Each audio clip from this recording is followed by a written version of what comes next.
답이 있어요. 그러니 아이가 굶고 어머니가 굶으면 아이로부터 내가 난 건 아니잖아요. 아이를 죽이더라도 어머니를 먹이는 거예요. 그게 답이 여기 있어요. 신체발부 수지 부모니까 아이는 하나 더 낳으면 되지만은 부모는 살려야 된다 이거예요.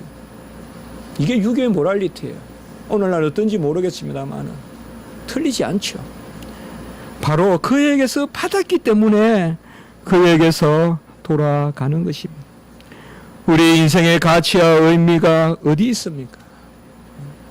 하나님이 우리를 있게 하시고 예수 그리스도의 그 공로로 말미암아 우리가 구원을 받았다면 우리가 마땅히 어디로 돌아갈 것인가, 위하여 살 것인가의 답은 자명하지 않겠습니까? 순교당한 폴리갑은 예수님은 한 번도 나를 배반한 적이 없다라고 하면서 기꺼이 화형을 당했습니다. 이것이 바로 무엇이겠습니까? 전인격적으로 전체적으로 나를 있게 하시고 나를 건져주신 그리스도를 통하여서 그리스도 때문에 그리스도를 위하여 모든 것을 이 땅에 있게 하신 것입니다. 먼저 죽음에서 건진받은 우리의 모습이 바라보일 때 그때 우리는 인생의 목적이 뚜렷이 보입니다. 이것이 거꾸로 뒤바뀌면 혼돈이 오는 것입니다. 내 인생의 목적이 먼저 있고 구원이 뒤따르면 인생의 혼돈이 오는 것입니다. 내가 뭔가를 이루고 그 다음에 구원이 그것의 부수에서 오듯이 여긴다면 인생의 대혼란이 오는 것입니다. 그러나 세상은 그걸 지혜롭다고 합니다. 우리는 그저 주님이 나를 위해 죽으셨으니 또 주님이 장부를에서 나를 지으셨으니 내 장부를 지으시고 모태에서 나를 조성하셨으니 그가 나를 지으신 분이요 나를 구원하신 분이요 그러니 나는 주를 위해 산다. 여기에 열리는 큰 가치관의 세계를 알지 못하는 세상은 그걸 그저 미련하고 좀 더 간혹은 게으르게 보이기도 하고 덜 야삭 빠른 것 같기도 하고 덜 지혜롭기도 하고 그렇게 우리를 생각하는 것입니다. 그는 모든 피조물보다 먼저 나신 이다 15절에 말씀하고 있습니다. 이제 우리를 구원하시고 지으신 그는 누구냐? 15절에 그는 모든 피조물보다 먼저 나시니다. 이 말은 크게 두 가지 의미가 있어요. 첫째로 그는 창세전에 영원히 계신 분이라는 것이에요. 모든 피조물보다 먼저 났다는 것은 나시기 전에 계신 분이나요. 나시기 전에 지으신 구주의 이름 예수, 우리가 금방 창소드렸죠. 예수님의 이름은 나시기 전에 계시다 이 말이죠. 모든 피조물보다 먼저 계시다. 그는 모든 피조물보다 먼저 계시다라는 말은 창조 전에 계시다. 영원히 계시다. 요한복음 8장 58절에는 아브라함이 나기 전에도 예수 그리스도가 계셨고 요한복음 1장 15절에는 내 뒤에 오시는 이가 나보다 앞선 것은 나보다 먼저 계심이라. 같이 합시다. 그리스도의 선제. 그리스도가 먼저 계시다 이 말은 영원히 계시다는 뜻입니다. 세례 요한보다도 먼저 계시고 나보다 늦게 났지만 먼저 계시고 나시기 전에 지으신 구주의 이름 예수, 바로 예수님은 나시기 전에 이름을 가지고 계시고 그리고 아브라함보다도 먼저 계시다. 태초에 말씀이 계시니라. 요한복음 1장 1절. 그리고 그로 말미암아 모든 만물이 지음을 받았다. 요한복음 1장 3절, 히브리서 1장 2절. 그러니까 만물보다 먼저 계신 그 예수님으로 말미암아 영원한 존재. 두 번째는 모든 피조물보다 먼저 계시리라는 말은 바로 그 모든 피조물보다 먼저 계신 하나님의 아들이 피조물로 오셨다는 것입니다. 피조물로 오셨다는 것이 직접 우리의 육체로 영혼으로 오셨다는 것입니다. 하나님의 형상을 지음받은 사람으로 이 땅에 오셨다는 것입니다. 하나님은 영혼도 없습니다. 육체도 없습니다. 그걸 우리가 영이라고 부릅니다. 하나님은 영혼 없습니다. 영혼은 피조물의 세계에 속한 것입니다.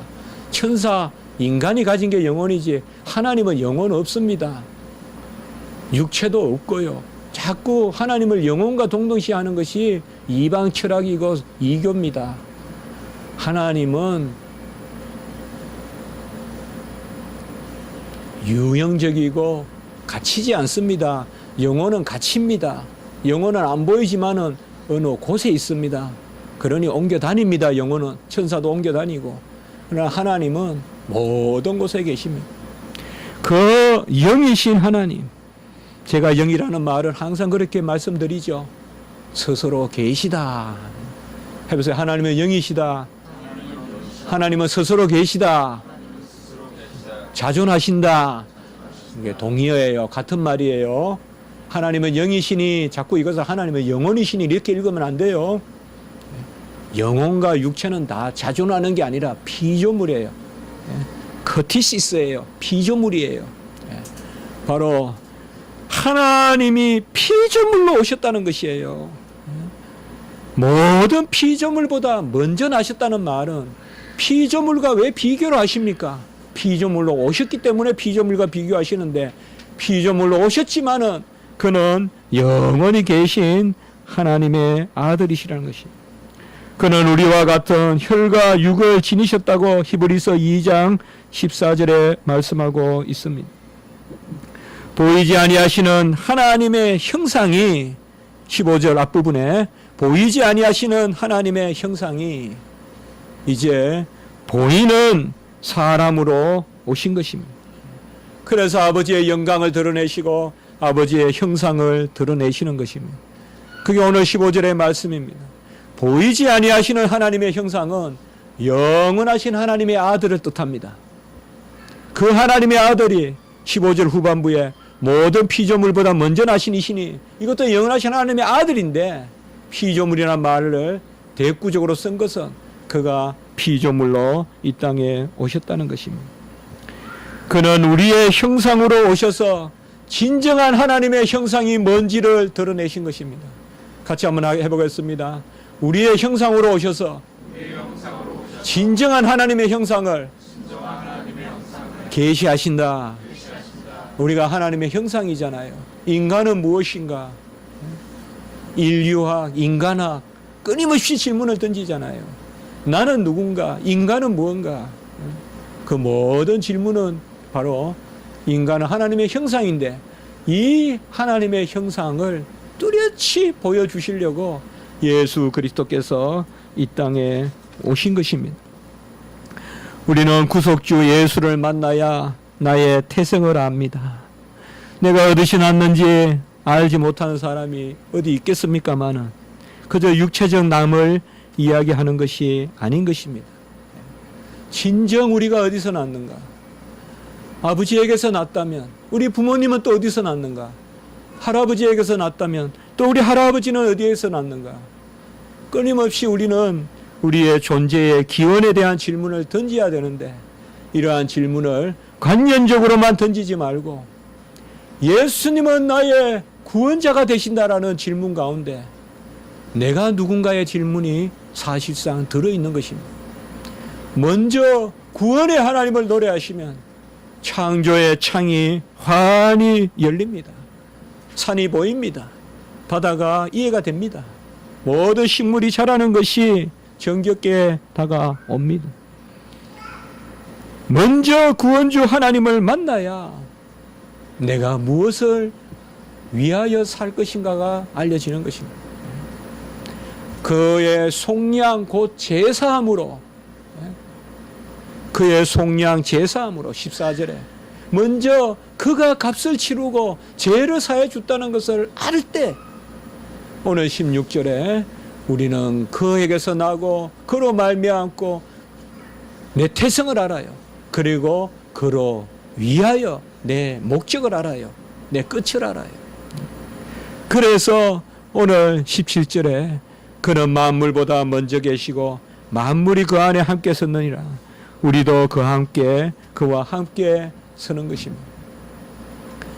주님은 모든 만물을 지으시고 모든 만물은 주를 위해서 존재해야 됩니다. 무화과는 주를 위해서 달려 있어야 하는데 열매가 없으니 그저 저주받았습니다. 모든 세상의 물은 주를 위해서 있는 것입니다. 그런데 목마르다 하면서 물 한 방울도 없이 죽어가신 것입니다. 만물은 주를 위해서 있는 것이에요. 나를 위해서 있는 것이 아니에요. 주를 위해서 있는 것이에요. 무화과도 주를 위해서 있는 것이요. 물도 주를 위해서 있는 것이요. 그런데 목마르다 하시면서 물 한 방울이 없으시 천지 만물을 지으시고 지금 무화과가 그에게서 나고 무화과가 그로 말미암은 그 무화과의 열매를 맛보지 못하시.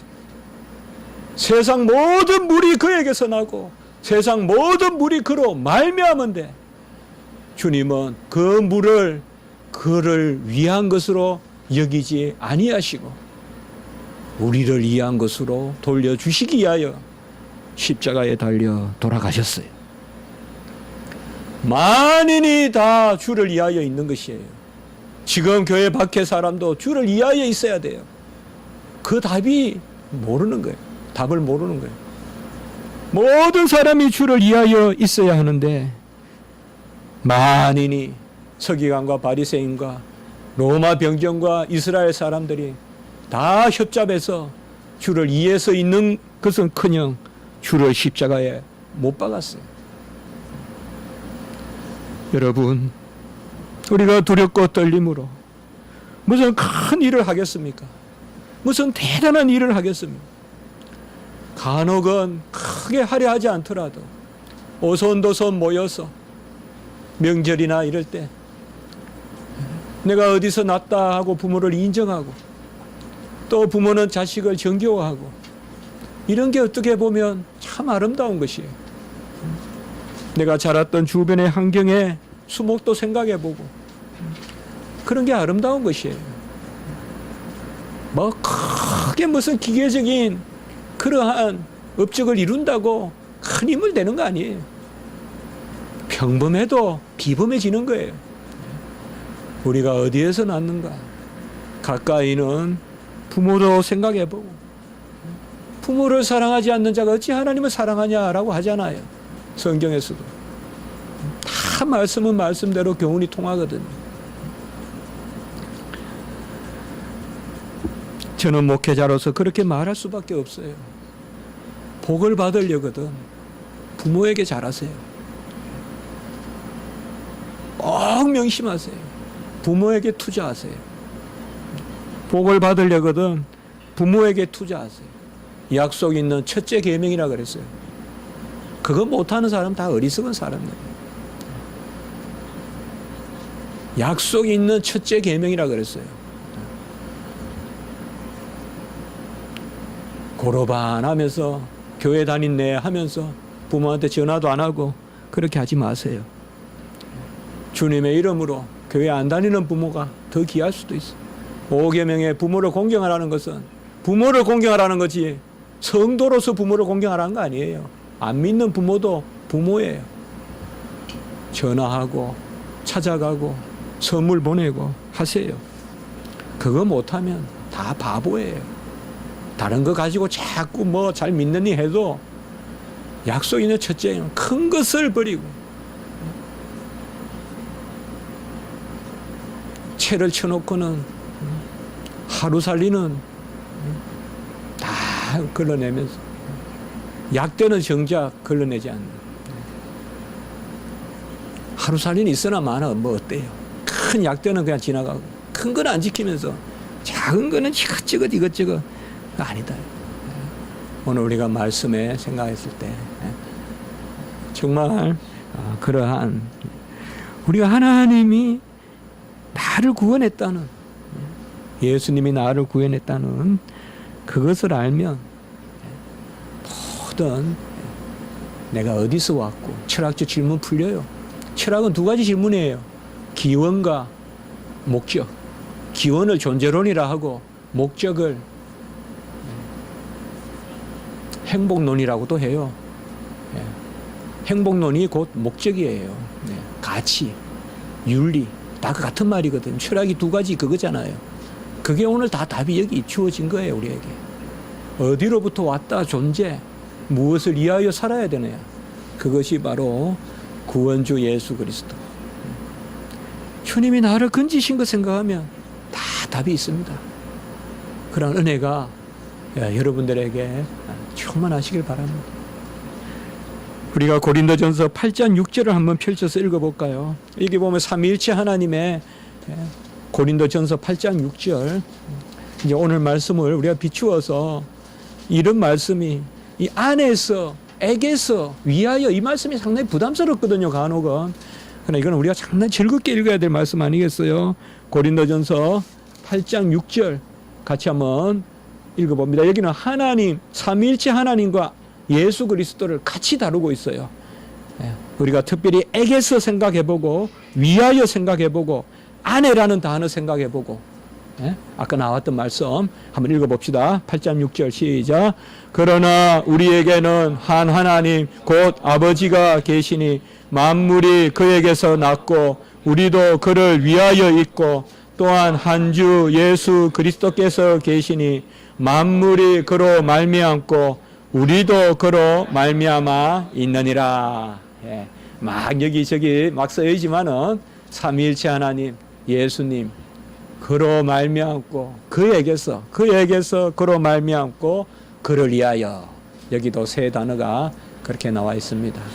이 가을에 풍성한 창조의 복, 이런 것을 구원의 은혜 가운데 능히 감당하시는, 소망하시는, 즐거워하시는 여러분들이 되시기를 축복해 봅니다. 한번 기도드리겠습니다. 거룩하고 자비로우신 하나님 아버지, 예수 그리스도에게서, 예수 그리스도를 말미암아 예수 그리스도를 위하여 우리를 있게 하시고 또 구원해 주신 하나님의 은혜로 감사를 드립니다. 이로 말미암아 즐거워하게 하시고 우리가 어디서 왔는지, 내가 어디서 왔고 또 그 어디서 떨어졌는지 우리가 생각하게 하시고 주를 위해 사는 저희들 되게 하시고 이 일이 다 기쁜 일인 줄을 믿사오니 우리를 은혜의 세계로 이끌어 주시옵소서. 우리 모든 성도님들 이러한 에게서와 그리고 말미암아와 위하여의 은혜가 있는 삶을 허락하여 주시옵소서. 예수님의 이름으로 기도드리옵나이다. 아멘.